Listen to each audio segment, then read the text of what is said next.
Hey, this is Richard with a report on American Airlines business class service between Chicago's O'Hare Airport and Rome, Italy on the Boeing Dreamliner 787.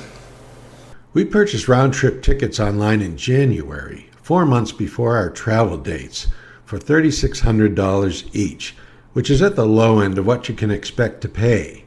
Recently, I checked the fares for late August, and it was more than $6,000 for a round-trip ticket from Chicago to Rome, and even more than that in September. Our outbound flight, American Flight 110, was scheduled for a 3:40 departure on a Saturday afternoon, with an arrival in Rome's Fiumicino Airport at 7:45 a.m. for a flying time of 9 hours and change. American Chicago to Rome service is a seasonal route. It started up in April and is slated to run through October to coincide with the high season for tourism. At O'Hare, American Airlines International Business Class travelers can use the flagship lounge in Terminal 3 free of charge. It's accessed through an elevator to the second floor. The lounge is a relaxing place to spend the pre-flight hours. It's divided into different rooms with lots of seating, plenty of food and drinks, a coffee machine, and a bunch of showers. It's very well staffed, too. For food, I recommend the couscous. The beef tenderloins were a little tough. The best seats are lined up along the window facing the tarmac. An attendant there told me it gets quite busy in the late afternoon hours, just before several large international flights leave. We boarded at gate K15. American's Boeing 787 Dreamliner has a 1-2-1 configuration in the business class cabin. American refers to these seats as suites, which is a bit generous. It's basically a lie-flat seat set in a pod canted toward the window. Middle seats are good for couples, especially those who don't care to look out the window during the flight.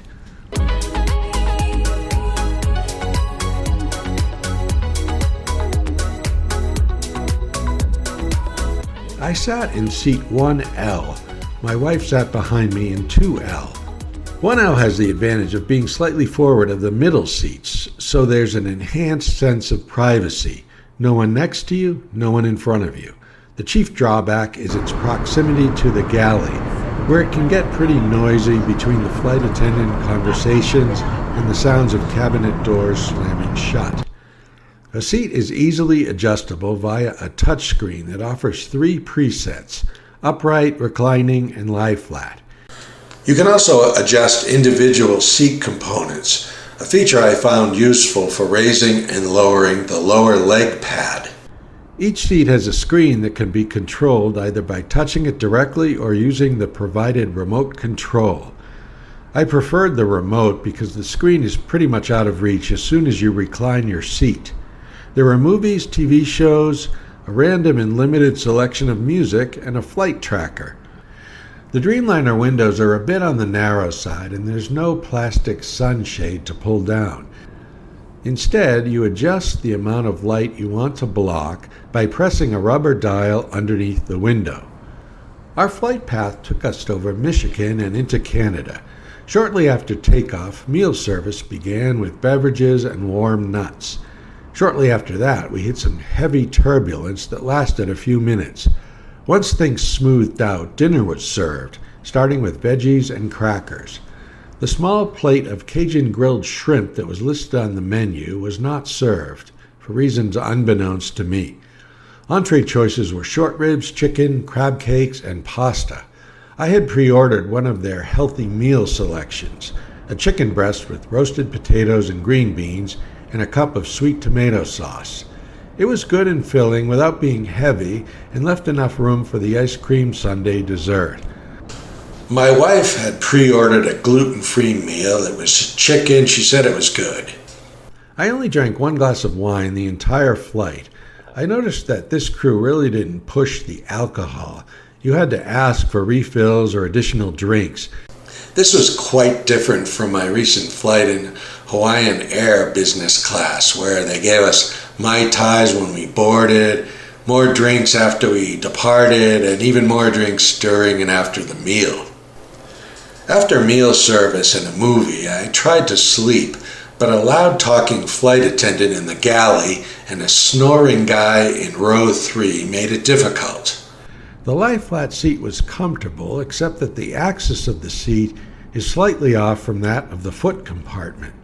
As a result, your legs get pushed a little to the left. When I went to the bathroom, I saw several people sleeping on their sides, so maybe that's a better option. Speaking of bathrooms, there are 3 in business class, 1 up front and 2 in the back. The one in the back on the right is the biggest restroom. It has a changing table, otherwise it's unremarkable. Breakfast was served while it was still dark and the skies outside. At the beginning of the flight, they ask you if you want to be awakened for breakfast. I said yes for 2 reasons. 1, I paid for it, and 2, I wanted to get my mind and body on Italian time as quickly as possible. The breakfast was a hearty mix of scrambled eggs, thick slabs of Canadian bacon, potatoes, tomato, fruit, and a very tasty cinnamon roll. We flew into dawn shortly before reaching the Italian coast for the last part of our trip. Sitting on the right side, you see the Tyrrhenian Sea and some islands, and then green hillsides and towns on the final approach to Rome.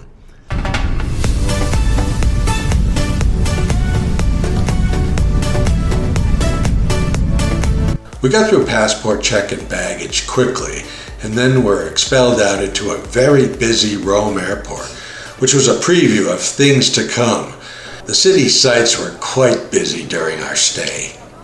2 weeks later, on a Thursday, we returned to Chicago on American Flight 111, another Dreamliner with a scheduled departure from Rome's Fiumicino Airport of 11:05. The flight left from Terminal 3. We got to the airport about 3 hours before departure and hung out in the Plaza Premium Lounge on the 2nd floor behind the escalators.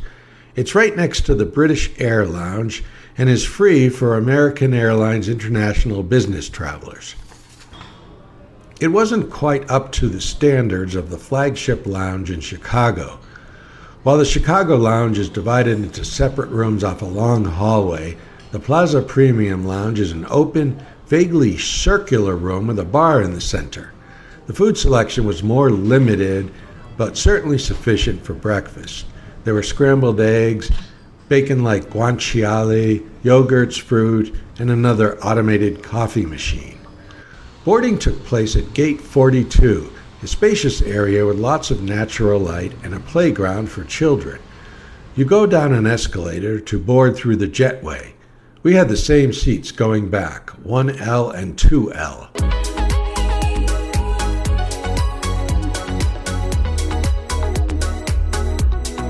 The flight climbs out of Fiumicino Airport and over the Tyrrhenian Sea before turning north and following the coastline toward the Italian Riviera. This time, the right side of the plane had a better view, looking out on coastal cities and islands and, best of all, the majestic Italian-Swiss Alps. After that, the view was obscured by clouds. Meal service kicked off with a terrific vegetable antipasti featuring grilled artichoke, zucchini, baby leek, and eggplant puree. It was light and well seasoned, an ideal palate stimulator. Entree choices include grilled sirloin steak, fried paneer, grilled sea bass, and seared corn-fed chicken with mac and cheese. I had the chicken, and it wasn't quite as good as the outbound meal. The chicken was a little tough, and the sautéed broccoli was waterlogged. The mac and cheese, however, was superb, creamy and a little bit spicy. As always, the ice cream sundae was a good capper to the meal. Since it was a day flight, I refrained from drinking alcohol. I didn't want to fall asleep and slow my adjustment back to U.S. time. After meal service, there was a long stretch where we flew over the North Atlantic and into Canada. I watched 3 movies. The flight crew included some of the same faces as our flight to Rome. Our guy was terrific. At one point, he noticed me looking out the window and came over and identified some of the sites we were passing over below. A couple of hours before arrival, we were served a second meal. This was a barbecue brisket sandwich with brie cheese. It was quite good and filling. The brisket was tender, although lacking in barbecue flavor. It came with a plate of fresh and juicy fruit and a cup of milk chocolate sea salt pudding that was a good closer to the meal. After that, the flight passed quickly. We crossed the Thumb of Michigan and the lower portion of Lake Michigan. As you get close to the Chicago side of the lake, it turns a lovely turquoise color.